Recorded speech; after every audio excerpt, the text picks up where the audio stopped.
নমস্কার বন্ধুরা, আমি ডায়েটিশিয়ান শিউলি। আজকে আমি নিয়ে এলাম আপনাদের সামনে নতুন একটা রেসিপি। আমরা দেখেছি যে চিড়ে দিয়ে আমরা মানে পোহা করে খাই, বা চিড়েকে দই দিয়ে আমরা খাই, বা চিড়ে কলা দুধ দিয়ে খাওয়া হয় ব্রেকফাস্টে, বা চিড়ে ভাজা ইভিনিং স্ন্যাক্স হিসেবে নেওয়া হয়। তো এখানে আমি আজকে দেখাচ্ছি চিড়ের চিল্লা কিভাবে করতে হয়। 1 হ্যান্ডফুল চিড়ে নিয়েছি এখানে, যেটা সোকড করা ছিল 20 মিনিটস, এবং 15 পিসেস বাদাম ভাজা মানে পিনাট ফ্রাইড নিয়েছি, আর ধনে পাতা কুচি নিয়েছি টেস্টটাকে একটু বাড়ানোর জন্য, এবং অল্প করে কুচিয়ে নিয়েছি ক্যাপসিকাম, আর রোস্টেড জিরে পাউডার নিয়েছি এখানে, এবং বেসন নিয়ে নিয়েছি 1 টেবিল স্পুন। চিল্লা করার জন্য বেসন বা ডিমের দরকার হয়, সেখানে আমি বেসনটা ইউজ করলাম। এবার এটাকে আমি মিক্সির মধ্যে সব কিছু ইনগ্রিডিয়েন্টসগুলো আমি দিতে থাকবো। মিক্সিতে আমার বেটারটা কিন্তু বানানো হয়ে গেছে। বাদাম দেওয়ার জন্য এটা টেস্টটা কিন্তু সত্যি খুব সুন্দর আসবে।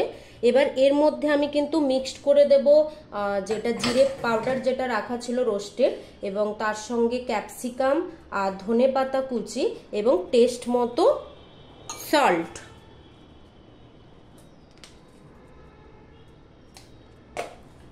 এবার ভালো করে এটাকে আমি ফেটিয়ে নেব। আমি বেটারটা দেখিয়ে দিই, ঠিক এইরকম এর টেক্সচারটা আসবে। ফ্রাইং প্যানটা গরম হয়ে গেছে। এবার আমি 1 টেবিল স্পুন এর মধ্যে সাদা তেল দিয়ে দিলাম। এই সময় কিন্তু গ্যাসটাকে আমি একেবারে সিমে রেখেই করব। তারপরে যখন গরম হয়ে যাবে ভালো করে ফ্রাইং প্যানের উপরে তেলটা, তারপরে আমি বেটারটা দিয়ে দেব।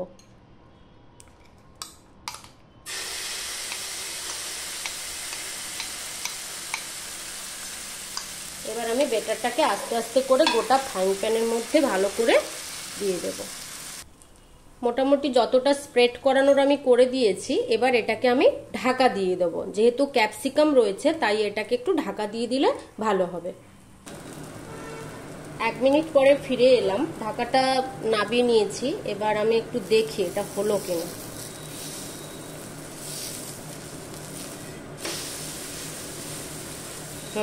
এক পাশটা উল্টে দিলাম, আবার এক পাশটা এভাবে ঢাকা দিয়ে প্রায় 1 মিনিট পরে ফিরে আসবো। 1 মিনিট পরে ফিরে এলাম।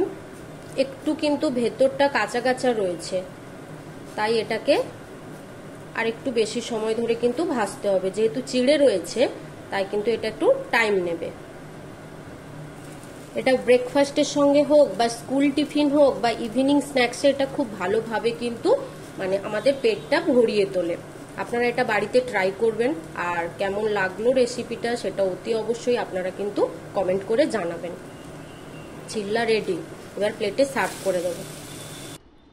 দেখুন প্লেটে সার্ভ করে দিলাম, চিল্লা রেডি।